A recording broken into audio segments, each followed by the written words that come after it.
precious air. I'm almost out of here. Oh,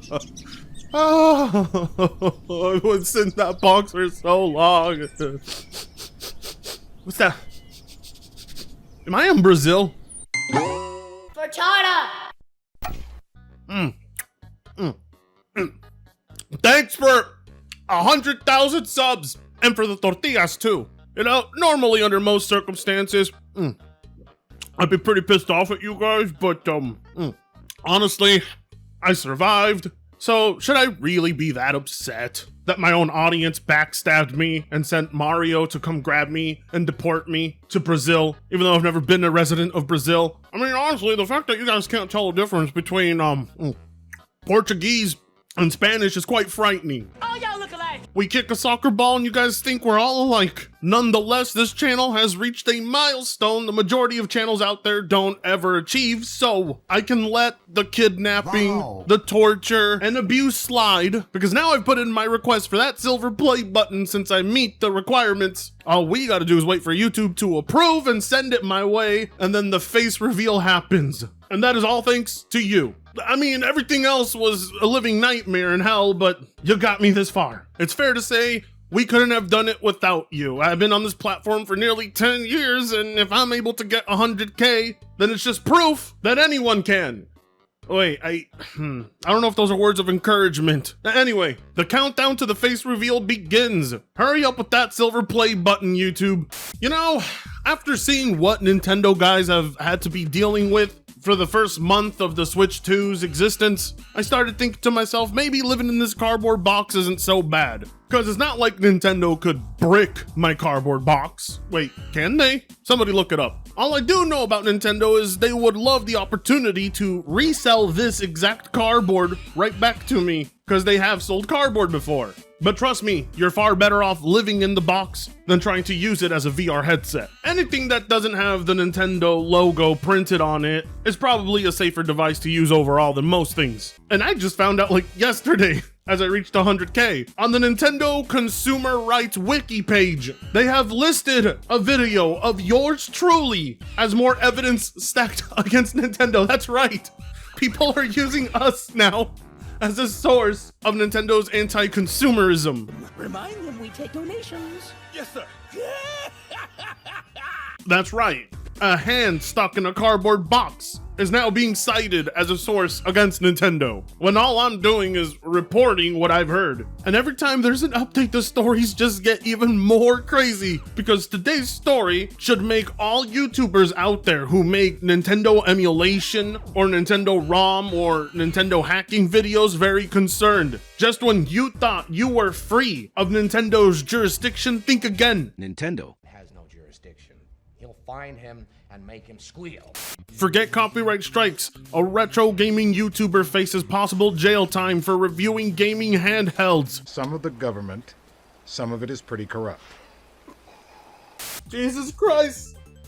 This is proof that Nintendo's all-out war on emulators and ROMs has been succeeding. I mean, yeah, they're chipping away at an iceberg, but nonetheless, they're chipping. It's just insane to see what governments focus on. Who's the biggest threat to national security? The people with the sex trafficking ring and that island? Or this YouTuber named Once Were Nerd with 49K subs who puts up videos emulating on handhelds? Yeah, we know exactly who to target. Random YouTube nerds. That is the biggest threat to our national security. The story reads, Italian YouTuber Once Were Nerd covers a variety of retro gaming topics, but his reviews of Anbernic devices appear to be the straw that broke the camel's back. According to the YouTuber, customs enforcement officers from the Guardia di Finanza, mamma mia, showed up at his home and office on April 15 with a search warrant to investigate this motherfucker's promotion of pirated, copyrighted materials. It must be a Mario. He takes racing too seriously. He takes everything too seriously. The Italian government, so basically the mafia. Okay, gotcha. Just imagine. You have to send armed reinforcements to this twig boy's home to confiscate his handheld devices. What makes this even crazier is they showed up exactly on the day of my birthday, April 15. How hilarious is it though? There's actual predators, there's actual murderers, actual thieves running wild out there, and they send their armed reinforcements to this YouTuber's house over video games. It's no longer just little veiled threats from Nintendo and other corporations. They are getting government agencies to break down people's doors now. They have seized a variety of emblematic, bulky, and trim UI gaming handhelds from his collection. In total, more than 30 consoles were taken. The creator, assuming he didn't do anything wrong, complied with demands, providing full transcripts of his conversations, wahoo, and chats with gaming handheld manufacturers. The officers took his phone, promising to return it in a few days. It was returned 2 months later, on June 15th. God damn! Is this really where the Italian people's tax dollars are being wasted? You know, because investigations like this aren't free. They're being paid for out of your pocket, even if it's not something you care about being investigated. That's right. Your tax dollars are being used to shelter corporations. I mean, that's no secret, but hearing it over and over again doesn't make it any better, especially when actions are being taken. And believe me, this is a very drastic one. You know, they want his phone to investigate all those conversations with the manufacturers of other handheld devices and seeing if they can build a story and try to enforce the law and make it so that those other manufacturers can't keep producing devices meant to emulate games that Nintendo and other corporations refuse to sell back to consumers. They're trying to find a link here in order to shut down a lot of products. It is absolutely insane that they kept this phone for 2 fucking months. They were looking deep into that thing. They have to be investigating him for other things, right? Because why else would you keep that phone for so long? Well, who knows, but the man seems very convinced of himself that he has done nothing wrong because he put up a video himself talking about all of it. And unfortunately, I don't speak pizza, so we have to continue just reading off the article. Officials seized more than 30 consoles and may shut down the channel before it goes to trial. According to the video, officials are not required to disclose what exactly the charges are or who has brought them until the initial investigation is complete under Italian law. At that point, the case is either dismissed or goes to trial. The complaint specifically mentions reproduction of copyrighted material from Nintendo and Sony, but the case may originate from the agency itself. However, in the meantime, officials have the option to shut down his channel even before proving any wrongdoing. This is a scary prospect for any creator who has spent years building a channel, and unlike YouTube copyright strikes, there's likely no remedy. What the fuck?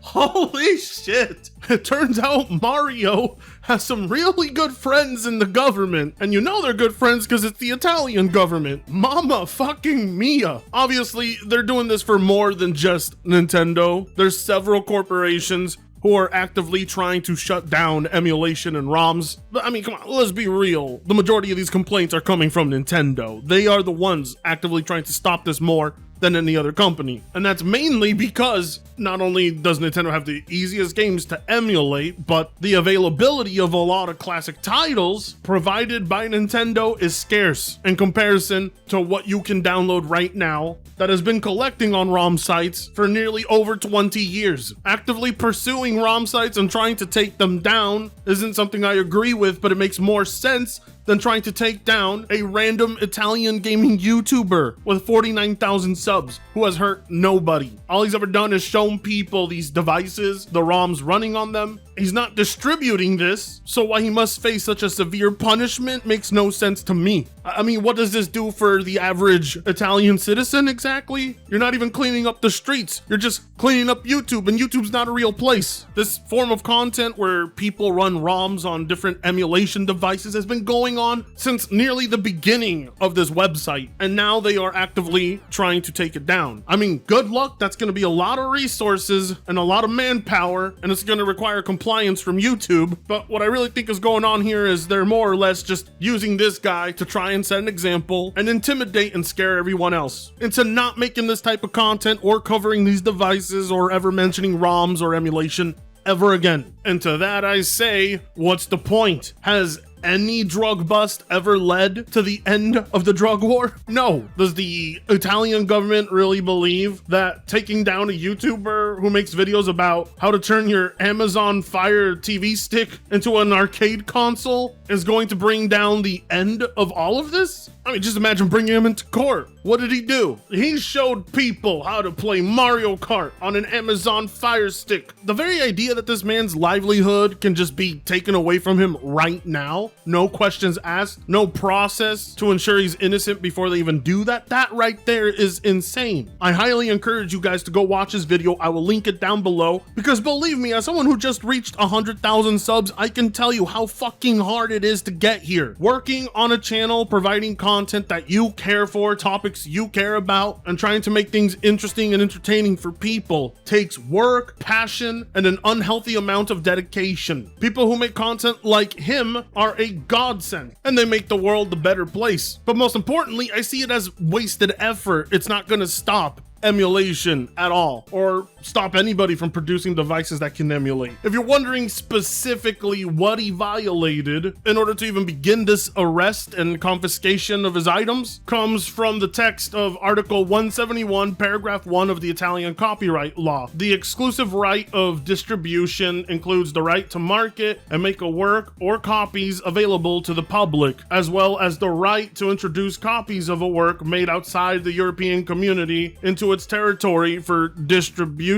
Probably some translation issues there. I might not have the exact case number here, but you can get a lot more info from him in his video, and it's AI translated, which again, I recommend you watch. You know, I wish I could say crazier things have happened, but it's starting to reach its peak now, isn't it? These corporations like Nintendo are dead serious. They are not taking it lightly anymore, with the FBI shutting down ROM sites, and now full-on raids and warrants for arrest of YouTubers who have shown these devices running emulators and ROMs. It's almost as if these corporations don't even want you to know you can do these things. It's less about the act itself and more about the knowledge of it. How ridiculous will it be if, like, in 10 years from now, our prisons are full, not of murderers or violent criminals, but of people who look like Scott the Woz, who made videos on YouTube about emulation. Now, I highly doubt that will be the case for this fella here. I don't see him being locked up or jailed for it, but the legal fees, the loss of his channel, potentially all of his hardware being taken and confiscated, even if his name is cleared, it won't take away his loss. Crazy to me that the most innocent content you can watch on this platform is seized by authorities in the name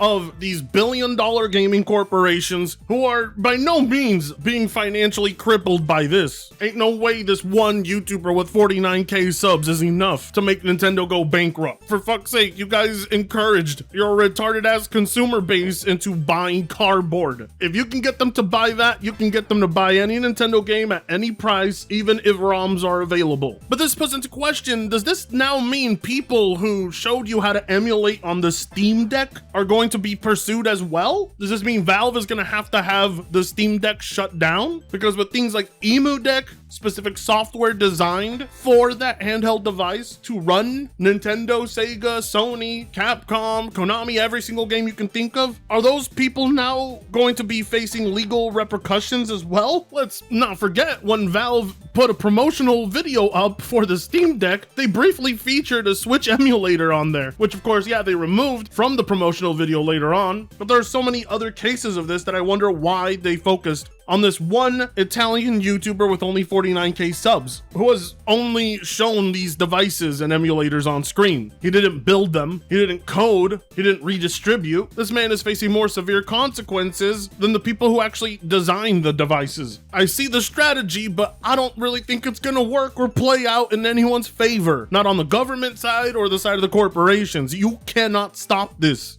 Any single victory Nintendo is trying to score right now is a personal W. Not a W to win the war against emulation, just a little personal W to make themselves feel better, because they know it's not a war they can win. Like, comment, share, and subscribe if you so choose to. Thank you so much for 100K. I promise you, as soon as that silver play button comes in, you will get to see this ugly mug and harass me. That being said, I'll see you in the next video.